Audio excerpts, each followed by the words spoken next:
دیکھیے گا کہ معاہدہ تو ہو چکا ہے، لیکن اب 60 دنوں میں جو کہ اگلے مذاکرات ہوں گے اس پر پیش رفت رک جائے گی اگر، تو پھر اس میں مزید تاخیر بھی ہو سکتی ہے۔ آپ صورتحال ابھی خود بھی دیکھ رہی ہیں کہ کس طرح اسرائیل نے اپنا پارٹ پلے کیا، کیونکہ لبنان جنگ بندی کے بغیر ایرانی وفد سوئٹزرلینڈ تو نہیں جانے والا۔ اسی طرح اسرائیل شروع دن سے ایران، امریکہ کسی بھی ممکنہ ڈیل کا سب سے بڑا مخالف رہا ہے۔ آپ کے خیال میں اب جو اسرائیل ہے اس کے لیے یہ اسلام آباد معاہدے میں ایسا کیا اسٹریٹجک خطرہ تھا کہ اس نے اپنی پوری طاقت سے اسے ناکام بنانے کی کوشش کی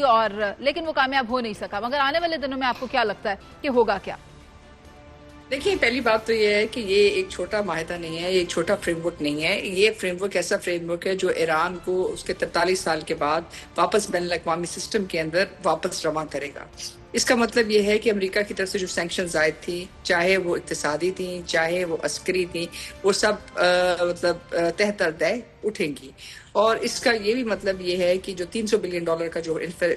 جو فنڈ رکھا گیا ہے ایران کی ریکنسٹرکشن کے لیے، اس کے اندر گلف کی جتنے ممالک ہیں وہ اس میں نہ صرف اپنا حصہ ڈالیں گے بلکہ وہاں کی کمپنیز بھی اس میں سے حصہ ڈالیں گی۔ تو ایک لحاظ سے یہ ایک چھوٹی پیش رفت نہیں ہے۔ رہی بات اسرائیل کی، تو جو چیز ہمیں سمجھنے کی ضرورت ہے کہ اس وقت اسرائیل جو ہے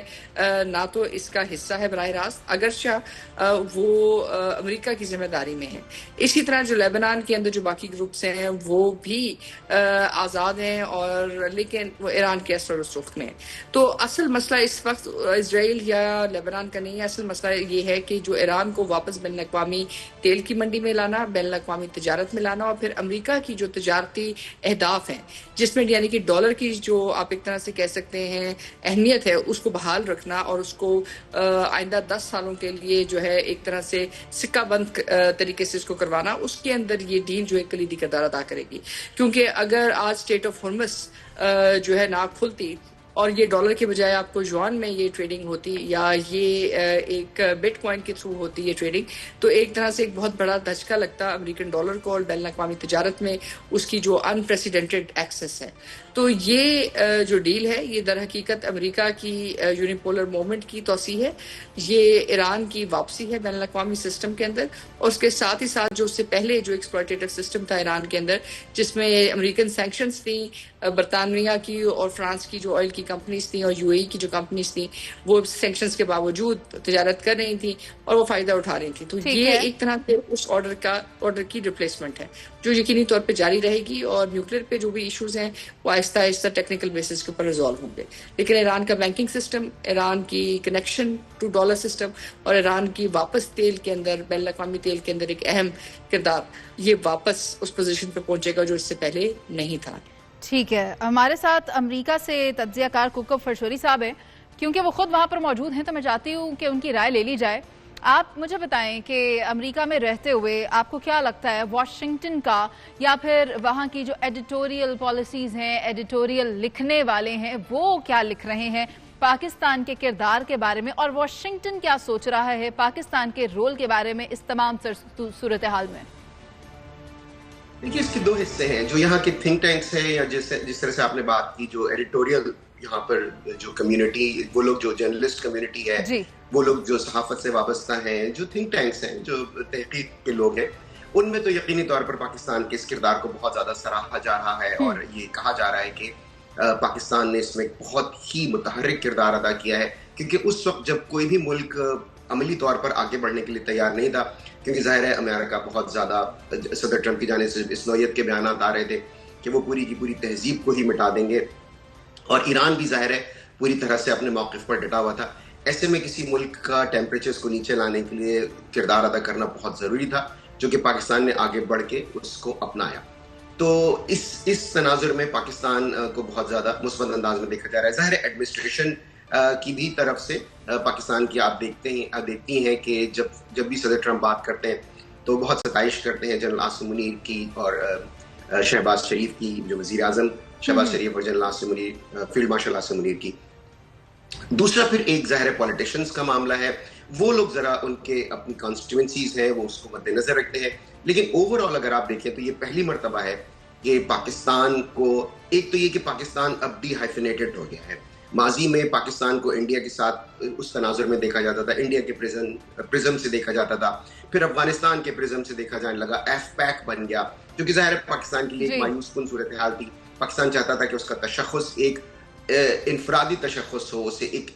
واشنگٹن اور اسلام آباد کے درمیان ریلیشن شپ ہو. ایسا نہ ہو کہ جی اس کو ہائفنیٹ کر دیا گیا کہ پاکستان کی جو ریلیشن شپ ہے واشنگٹن سے وہ اس پر موقوف ہوگی کہ اس کے دہلی سے کیسے تعلقات ہیں یا کابل میں اس کا کیا کردار ہے امن لانے کے لیے افغانستان میں. تو اس لحاظ سے پاکستان کی ایک سفارتی کامیابی ضرور ہے کہ اس وقت پاکستان کو ایک انفرادی کنٹری کے طور پر دیکھا جا رہا ہے، اور جو بھی کچھ معاملات ہوں گے اچھے یا برے، لیکن یہ بہت ضروری ہے کہ آپ کی ایک انفرادی، آپ کا ایک تشخص ہو، آپ کو ہر وقت ہائفنیٹ نہ کر دیا جائے کہ آپ جو ہے وہ بیجنگ کا کانڈویٹ ہیں یا آپ ماسکو کے زیادہ قریب ہیں یا آپ کے دہلی سے تعلقات خراب ہیں. تو اس لحاظ سے تو پاکستان نے ایک بہت بڑی کامیابی حاصل کی ہے. خیر اب تو کوکب صاحب مائکروسکوپ لے کر بھی بھارت دیکھنے پر بھی دکھائی نہیں دیتا. شاید اس کو یہ زوم تھا کہ وہ مشرق وسطیٰ کے قریب ہے یا امریکہ کے قریب ہے تو وہ کوئی کردار ادا کر سکے گا، لیکن وہ بالکل ہی لیفٹ آؤٹ ابھی بھی ہم دیکھ رہے ہیں. اور انفیکٹ 1 سال ہو گیا، مئی کے مہینے سے ہم دیکھ رہے ہیں کہ بھارت کہیں دکھائی نہیں دیتا. تو میں چاہتی ہوں ماریہ صاحبہ سے اس پر ان کی رائے لے لیں. تو آپ کو کیا لگتا ہے، امریکہ اپنے آپ کو تو اتحادی سمجھتا تھا، مشرق وسطیٰ کا بھی سمجھتا تھا، امریکہ کا بھی سمجھتا ہے اور اچھے روابط بھی ہیں، لیکن یہ ساری سچویشن یہ واضح کر رہی ہے کہ تمام تر بھارت کی غلط فہمی تھی، اس کا حقیقت سے کوئی تعلق نہیں ہے. وہ اس چیز کو ابزارب کیسے کرے گا؟ دیکھیے حقیقت سے تو تعلق تھا، انہوں نے بہت ساری امارات لیں، امریکہ سے، مشرق وسطیٰ سے، دنیا سے. ان کو یہ تاثر دیا کہ ہندوستان ایک بہت بڑا ملک ہے، ہندوستان اس خطے کی سیکیورٹی اور اقتصادی ترقی کے اندر ایک کلیدی حیثیت رکھتا ہے. لیکن ایران امریکہ جنگ کے دوران جو انہوں نے وعدے کیے ساری دنیا نے دیکھا وہ ان میں سے کسی کے بھی قابل نہیں تھے. انہوں نے ایران کو دھوکہ دیا، ایران کے ساتھ ان کا ایک دفاعی معاہدہ تھا، لیکن دوسری طرف اسرائیل کے ساتھ بھی انہوں نے دفاعی معاہدہ کیا ہوا ہے. تو ایک لحاظ سے جو وہ کہہ رہے تھے اس میں سے کوئی چیز بھی وہ نہیں کر سکے، بلکہ انہوں نے شب خون مارا. ایران کی جو شپ تھی جب وہ واپس جا رہی تھی انڈیا سے تو اس کو بھی انہوں نے ڈبوا دیا. اس کے ساتھ ساتھ جو وہ معاونت کرنا چاہتے تھے امریکہ کی دفاعی کمپنیز کو، جو کم کاسا، لیما اور بیکا سائن کرنے کے بعد جو انہوں نے تاثر دیا تھا، اس میں سے وہ کہیں بھی کھڑے ہوئے نظر نہیں آئے، نہ ان کی گراؤنڈ ٹروپس، نہ ان کی کمیونیکیشن ہائی ویز. یعنی کہ جو کچھ امریکہ نے انڈیا کو دیا وہ اس میں سے کسی جگہ پہ کھڑے نہیں ہوئے. اور اس سے بھی جو بڑی، جو میرے خیال سے جو غلط فہمی جو جس کی بنیاد بنی، یا جو میرے خیال سے ان کی